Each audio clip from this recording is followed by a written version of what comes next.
Zambia's place in African history is both distinctive and emblematic. Situated at the convergence of Central, East, and Southern Africa, the territory of modern Zambia served as a crossroads where diverse streams of migration, trade, and cultural influence intersected. From the first Bantu-speaking farmers who arrived 2,000 years ago to the later movements of Laba-Lunda migrants, Swahili traders, and Gani warriors, Zambia was not a peripheral backwater, but a dynamic arena of historical change. Its societies developed sophisticated political systems, resilient economic strategies, and rich cultural traditions that reflected both local innovation and deep connections with the wider continent. Understanding Zambia's history illuminates broader patterns of African civilization, patterns of migration, state formation, trade, and cultural synthesis, while also revealing the unique contributions of its peoples to the continent's heritage. Zambia as a nexus of Bantu expansion. One of the most significant processes in African history was the Bantu expansion, the gradual spread of Bantu-speaking peoples from their homeland in West-Central Africa across much of the subcontinent. Zambia occupied a central position in this millennia-long movement. Archaeological and linguistic evidence shows that Bantu-speaking peoples entered Zambia via two main streams, an eastern route from the Great Lakes region around the 1st millennium AD, and a western route from the Laba-Lunda heartland of the Congo Basin from the 12th century onward. These migrations made Zambia a meeting point of different Bantu traditions, a crossroads of interaction where diverse linguistic, political, and cultural currents converged.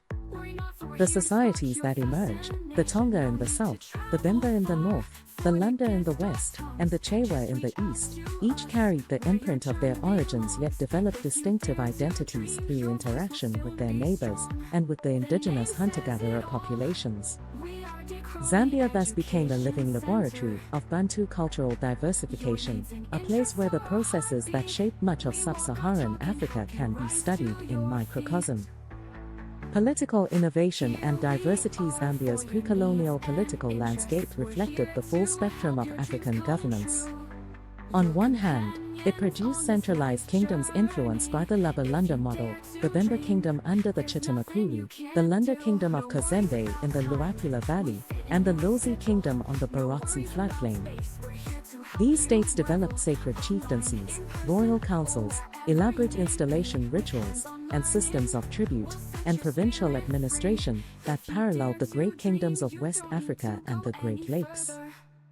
The Lunda kingdom of Kozembe, for instance, became a major power in Central Africa, controlling trade routes that stretched from the Atlantic to the Indian Ocean, much like the Asante or Dahomey in West Africa controlled access to European trade on the coast. On the other hand, Zambia also nurtured decentralized societies such as the Tonga and Ila, who governed themselves through village headmen, kinship networks, and councils of elders without a paramount chief. This decentralized tradition was as authentically African as the centralized kingdoms, representing a different but equally viable path of political development. Zambia's juxtaposition of these two models, centralized and decentralized, makes it an ideal case for understanding the range of political possibilities in pre-colonial Africa. Economic adaptations and trade networks. Zambia's economic history demonstrates the diversity of African subsistence strategies and the sophistication of pre-colonial trade. Its peoples practiced shifting cultivation, chitimani in the north, mixed farming cattle and crops in the south, fishing in the great wetlands of Bangulu and the Luapula, and hunting across the woodlands. These adaptations show how African societies tailored their economies to diverse environments, achieving sustainability and resilience. Yet Zambia was not isolated. Its copper, ivory, and salt were highly valued across the continent.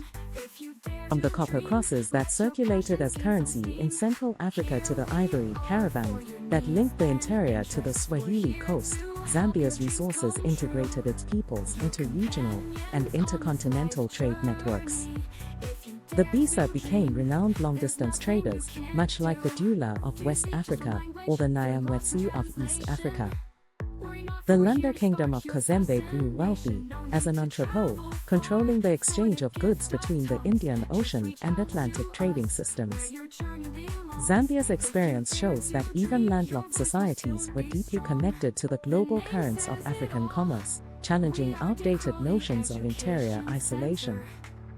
Cultural synthesis and identity. One of Zambia's most remarkable features is its cultural diversity, over 70 ethnic groups speaking Bantu languages, each with distinct customs, yet sharing deep historical connections.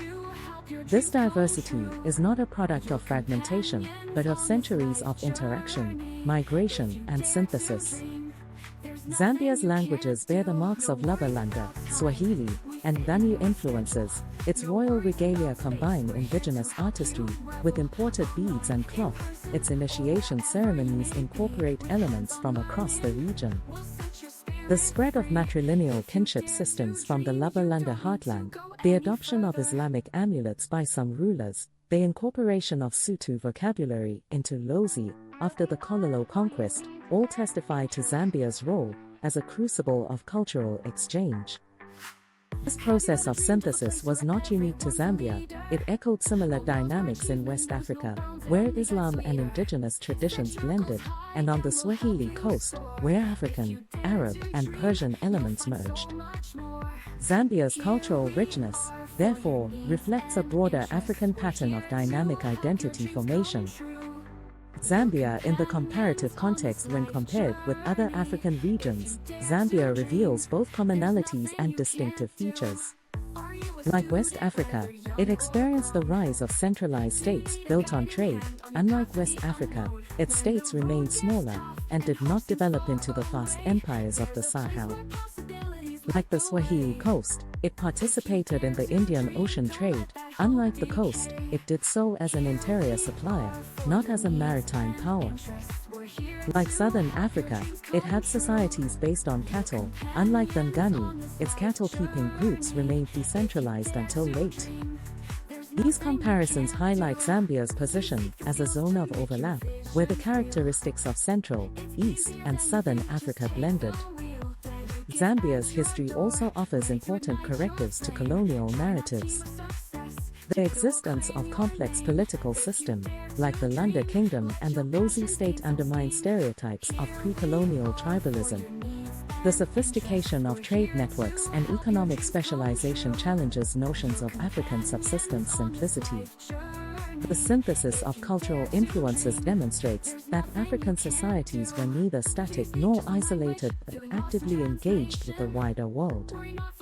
The colonial experience and its aftermath. The colonial period, beginning with British rule under the British South Africa Company, and later Northern Rhodesia, disrupted but did not erase these historical foundations.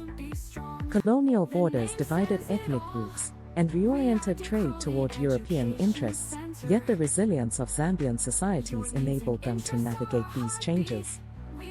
The struggle for independence, led by figures like Kenneth Kaunda, drew on traditions of consultation and collective decision-making that had deep roots in pre-colonial political culture. Zambia's post-colonial identity, its commitment to non-alignment, its role in anti-colonial movements across Southern Africa, its efforts to build national unity out of diversity, reflects its historical position as a crossroads.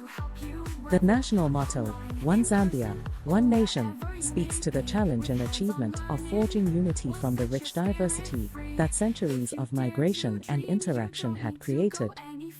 Conclusion. Zambia's place in African history is that of a crossroads, a meeting place of peoples, ideas, and exchanges that shaped the continent's trajectory. Its societies were not peripheral to major historical processes but active participants in the Bantu expansion, the development of centralized states, the growth of long-distance trade, and the synthesis of cultural traditions.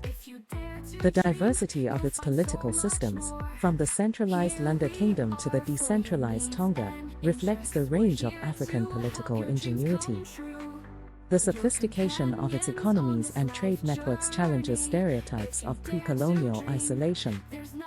The richness of its cultural heritage, born from centuries of interaction, testifies to the dynamic creativity of African societies. Appreciating Zambia's history is therefore to appreciate the complexity and interconnectedness of the African past. It is recognized that the territory now called Zambia was never a passive recipient of external forces but a site of innovation, adaptation, and resilience. As Zambia continues to build its future, its historical legacy, as a crossroads of Africa, remains a source of identity, pride, and enduring connection to the continent's broader story.